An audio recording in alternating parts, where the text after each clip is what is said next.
Surodipo menggeram dalam hatinya karena marah oleh ucapan Raden Ronggo yang menyepelekan nyawa manusia. Tapi ia tahan dalam hatinya. Ia pun berujar, "Baiklah, kalau begitu, bagaimana kalau Raden memberikan saya pelajaran berupa sekali saja pukulan aji gelap ngampar dengan tenaga dalam penuh Raden? Kalau saya mati, Raden boleh menganggapnya sebagai satu kemenangan mutlak. Dan Raden boleh melakukan apapun juga. Raden juga tidak perlu merasa bersalah pada saya. Kau pasti tewas. Tapi aku ingin tanya, bagaimana kalau kau masih hidup?" Cibir Raden Ronggo. "Kalau saya bisa bertahan dari pukulan Raden, maka Raden tetaplah pemenangnya karena telah berhasil memaksa saya untuk meladeni Raden. Tetapi Raden harus ikut saya pulang dulu ke Mataram untuk menemui Gusti Senopati. Setelah itu terserah Raden. Kalau mau pergi kemanapun, saya tidak berhak melarang Raden." Pungkas Surodipo. "Kenapa kau bersikukuh sampai bersedia mati segala?" tanya Raden Ronggo. "Karena saya adalah seorang prajurit. Pantang bagi seorang prajurit untuk mundur dari perintah dan tugas pemimpinnya," tegas Surodipo. Raden Ronggo mengangguk-angguk tanda ia menyetujui usul Surodipo. Baiklah, aku akan menuruti permintaanmu. Sebagai tanda penghormatanku pada prinsipmu sebagai prajurit Romoku yang sejati. Sekarang bersiaplah." Surodipo pun langsung memanggil Ajian, Rajah Penyangga Langit, dan Wojo Ireng serta Liman Sewu untuk membentengi dirinya. Juga memanggil Ajian Lembu Sekilan untuk membelokkan serangan Raden Ronggo. Ia pun mengerahkan hawa sakti dari tuah keris Kiai Guntur Geni miliknya untuk melindungi dirinya. "Bismillah. Ya Gusti Allah, lindungilah hambamu ini. Oh Guru, semoga seluruh ilmu yang kau turunkan padaku masih ada dalam diriku," batinnya. "Hiya!" Raden Ronggo berteriak menggelegar. Dari kedua telapak tangannya mencuatlah peti raksasa yang jauh lebih besar dari sebelumnya. Berwarna perak yang sangat panas menyambar Surodipo. Bledar! Satu ledakan dahsyat terjadi menggetarkan seluruh tempat-tempat tersebut. Kemudian muncullah percikan-percikan air yang membasahi bumi dan Raden Ronggo bagaikan gerimis deras. Amat terkejutlah Raden Ronggo melihat Surodipo yang masih tegak berdiri di tempatnya, meskipun kakinya terbenam sebatas mata kaki ke dalam tanah.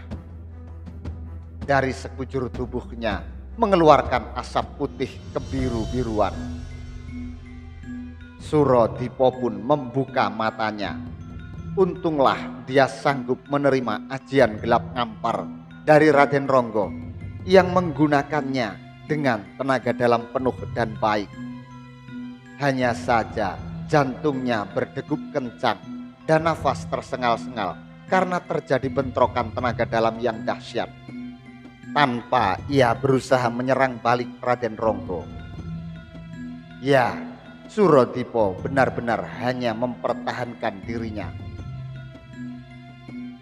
Surodipo buru-buru mengalirkan seluruh tenaga dalamnya dan hawa sakti dari keris Kiai Guntur Geni di balik pinggangnya ke jantungnya yang berdegup kencang sambil mengatur nafasnya. "Bagaimana Raden?" tanya Surodipo setelah menormalkan denyut jantung dan nafasnya. Raden Ronggo tidak langsung menjawab. Untuk beberapa saat ia masih terkesima dengan kehebatan Surodipo yang mampu menahan aji gelap ngamparnya dengan tenaga dalam penuh. Bahkan Surodipo nampaknya tidak terluka sedikit pun, apalagi sampai mati oleh serangannya. Raden Ronggo semakin penasaran pada Surodipo.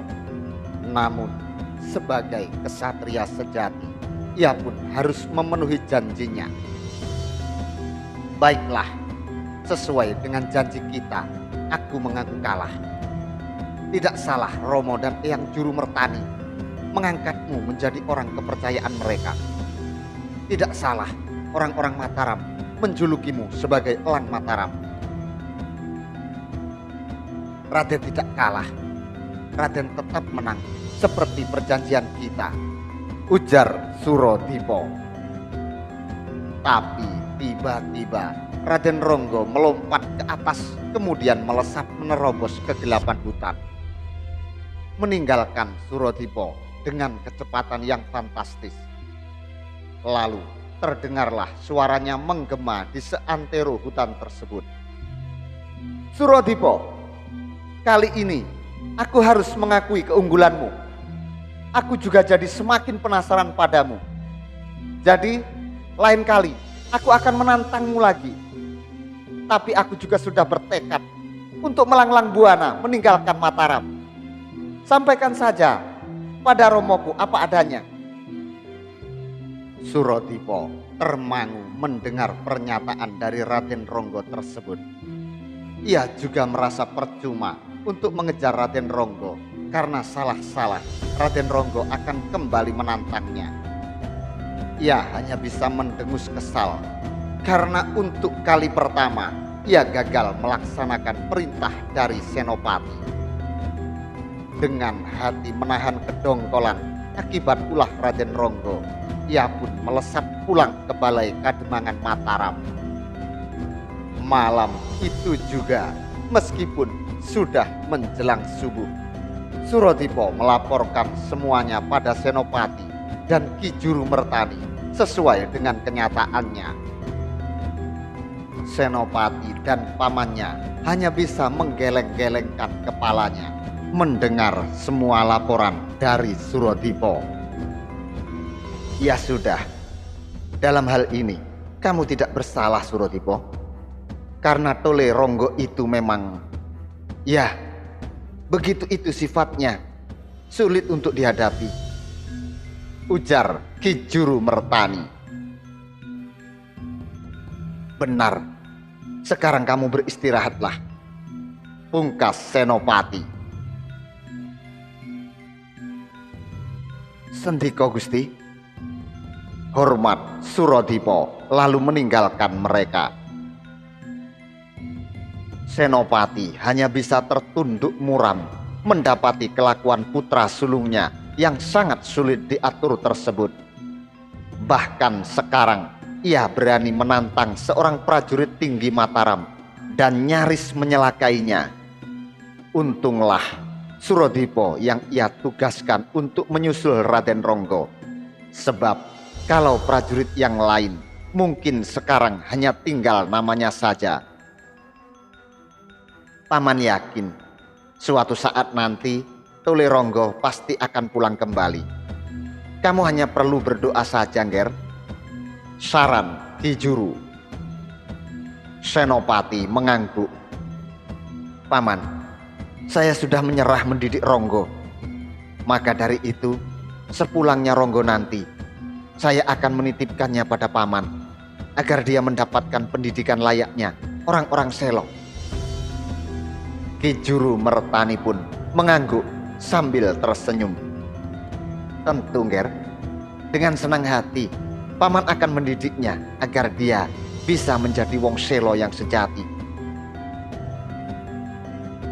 Rombongan Pangeran Benowo yang bergerak pulang dari Mataram baru saja sampai ke Keraton Pajang. Sepanjang perjalanan Adipati Tuban nampak menahan kemurkaan hatinya karena dua lurah prajurit utamanya telah tewas di tangan Raden Ronggo. Sementara Pangeran Benowo dan Patih Mancanegoro memilih untuk diam saja, memikirkan laporan yang akan mereka sampaikan pada Sultan. Pokoknya, aku akan melaporkan apa adanya, termasuk bagaimana Senopati seperti sengaja melecehkan orang-orang Tuban yang juga merupakan abdi negara Pajang. Melecehkan aku, menantu Ramanda Sultan. Geram Adipati Tuban seturunnya dari kuda. Saya kira tidak begitu, Kang Mas Adipati. Saya kenal benar siapa Kakang Senopati. Dia tidak mau mempermalukan orang di hadapannya. Apalagi orang itu adalah Adipati Tuban dan para utusan agung dari Pajang. Sahut Pangeran Benowo dengan tenang. Adipati Tuban mendelik mendengar ucapan Pangeran Benowo tersebut. Barangkali itu dulu, waktu masih ngawulo di Pajang. Pangeran Benowo nampaknya kurang suka dengan cara bicara Adipati Tuban yang dari sepanjang perjalanan terkesan terus menyalahkan Pangeran Benowo. Jadi, maksud Kang Mas, Kakang Senopati sudah berubah sekarang?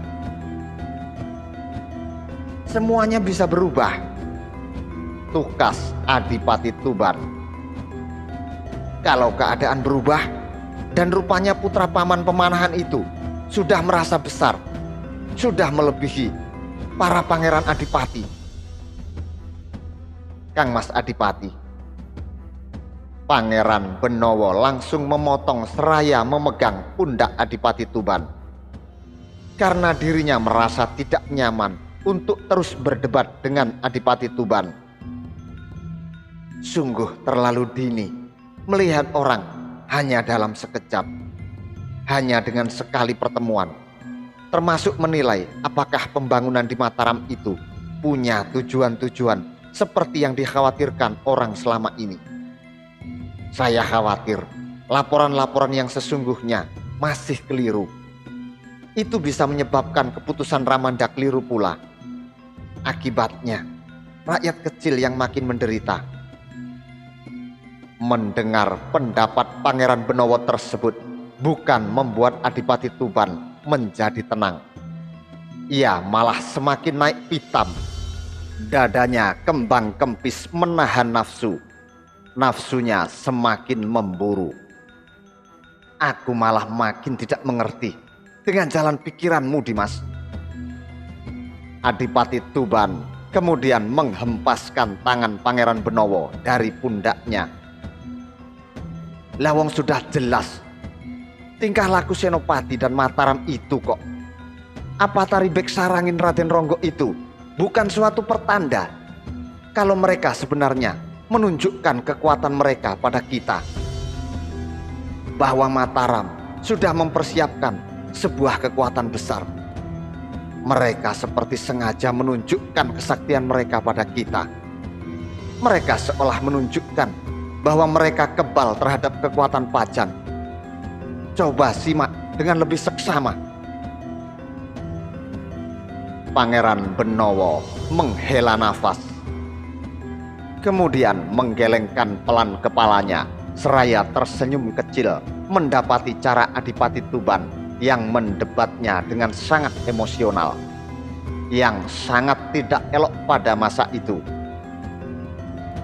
Saya menyaksikan, Kang Mas. Kang Mas menyaksikan, dan Paman Patih menyaksikan. Juga hampir seluruh anggota rombongan menyaksikan bahwa Kang Mas Adipati yang pertama meminta suguhan tarian beksan rangin, dan Kang Mas Adipati yang pertama memulai dan menantang Raden Ronggo. Bukan begitu, Kang Mas? Saya lebih dari sekedar paham bahwa tombak yang dipakai Brangas dan Ki Jogoboyo itu bukan tombak sembarangan. Itu tombak sakti yang seharusnya hanya boleh dipakai dalam peperangan, bukan dalam tarian beksan rangin. Mendapati jawaban telak dari Pangeran Benowo, Adipati Tuban hanya bisa terdiam karena memang semua yang dikatakan oleh Pangeran Benowo benar adanya. Dia hanya bisa mendengus kesal dengan wajah memerah bak tokoh Rahwana dalam pewayangan. Pangeran Benowo hanya tersenyum di kulum lalu melanjutkan langkahnya untuk memasuki pendopo Keraton Pajang. Malam harinya, Sri Sultan Hadiwijoyo nampak sedang muram di taman keraton. Wajahnya nampak sangat kusut. Desahan nafasnya yang berat berkali-kali terdengar memecah keheningan malam. Permaisurinya yang menemaninya pun hanya ikut terdiam dengan menundukkan kepalanya. Terus terang, ucapan Sultan memecah keheningan dengan suara berat. Apa yang kusampaikan kepada semua abdiku sangat bertentangan dengan naluri batinku. Semua yang kukatakan sebenarnya hanya untuk pelipur hatiku yang takut, sangat takut. Ampun Paduka, Permaisuri menjura hormat. Maafkan hamba yang bodoh ini. Hamba tidak mengerti mengapa Paduka mesti takut. Mataram hanya satu dukuh yang kecil dibanding dengan kekuatan Pajang yang maha perkasa ini, Paduka. Sultan menghela nafas berat mendengar pernyataan dari istrinya yang merupakan salah satu putri dari almarhum Sultan Trenggono, sang penguasa Demak yang terbesar tersebut.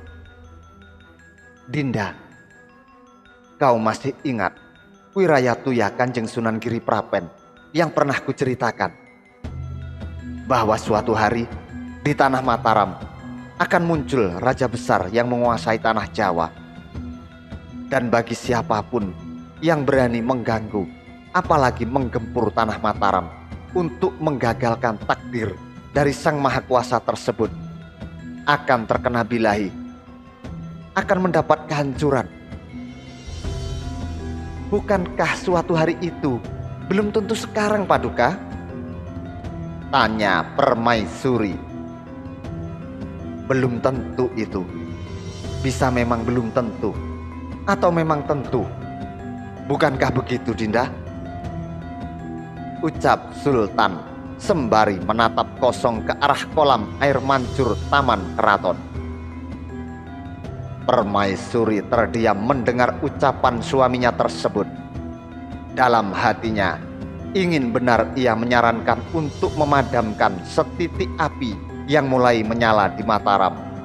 Mumpung masih setitik api, tentu akan lebih mudah memadamkannya daripada ketika nanti api tersebut sudah berkobar dan membakar seluruh keagungan serta kewibawaan negeri Pajang. Namun apa yang dikatakan oleh Sultan juga adalah benar, bahwa mereka harus berhati-hati dengan Wirayatuya Kanjeng Sunan Giriprapen. Lihat istana kita itu, ucap Sultan setelah beberapa lama terdiam merenung sambil menunjuk keraton dengan matanya. Mata batinku merasakan bahwa bangunan-bangunan yang megah ini sudah tidak lagi memiliki jiwa. Hampa, tinggal onggoan kayu dan batu yang gersang tanpa wibawa. Biasanya tidak seperti ini. Sang Permaisuri menundukkan kepalanya mendengar ucapan dari suaminya yang nampak jelas suaranya bergetar, meski mungkin tidak jelas terdengar oleh telinga orang biasa. Aku selalu merasakan getaran yang timbul dari istana kita ini, dari wahyu keraton. Sekarang aku sudah tidak lagi merasakan getarannya. Lanjut Sultan.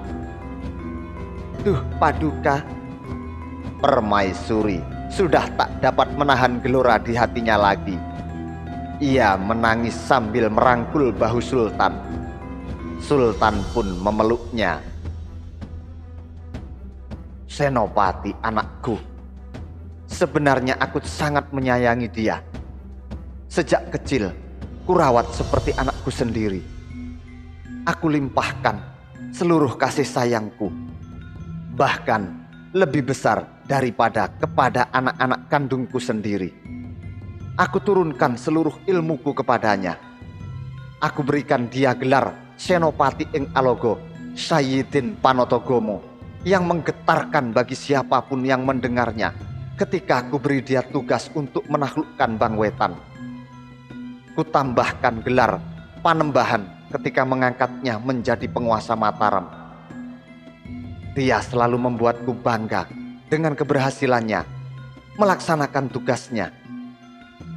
Bahkan aku juga tahu bahwa dialah yang sebenarnya mengalahkan Haryo Penangsang. Ucap Sultan dengan suara bergetar, menahan kesedihan di hatinya meskipun tak urung air matanya menetes juga. Senopati, segagah apa dia sekarang sampai hati dia tidak memenuhi kewajibannya untuk menghadapku? Bukan hanya menghadap rajanya, tapi juga menghadap ayah sekaligus gurunya. Padahal aku sangat kangen padanya. Pada permata hatiku, kalau dia enggan menghadapku sebagai rajanya, setidaknya dia bisa menghadapku sebagai anak yang menghadap orang tuanya. Aku sangat merindukannya. Rintih Sultan ketika memikirkan semua laporan yang disampaikan Pangeran Benowo, Adipati Tuban, dan Patih Mancanegoro tadi siang sepulangnya mereka dari Mataram. Sultan menutup matanya untuk menahan semua kepedihan dan kesedihan yang kian membuncah di dadanya. Oh ya Gusti Allah, haruskah aku berhadapan dan mengangkat pedang pada putraku sendiri? Dia sudah sangat melecehkan kekuasaanku. Kurang apa aku di matanya? Desah Sultan. Sultan lalu membuka matanya. Ditatapnya seluruh bagian taman keraton. Di matanya terbayanglah sosok Senopati yang masih kecil sedang bermain dengan Pangeran Benowo di taman keraton tersebut. Terbayang bagaimana dulu ia sendiri yang turun tangan mengasuh Senopati dan Pangeran Benowo. Saking sayangnya ia kepada kedua putranya tersebut. Teringat bagaimana ia secara langsung mengajarkan seluruh ilmu kedikjayaan dan ilmu kanuragannya pada Senopati. Sementara Pangeran Benowo nampak tidak tertarik dengan semua ilmu kanuragan dan kedikjayaannya. Teringat ia bagaimana mengajarkan ilmu mengaji dan tata negara pada Senopati bersama Pangeran Benowo setiap malam. Kembali setetes bening turun dari mulutnya dengan diiringi desahan nafas berat. Ketika wajah Senopati yang masih kecil yang sedang tersenyum padanya tergambar di pelupuk matanya, berkali-kali ia ucapkan istighfar dan asma Allah untuk menenangkan hatinya.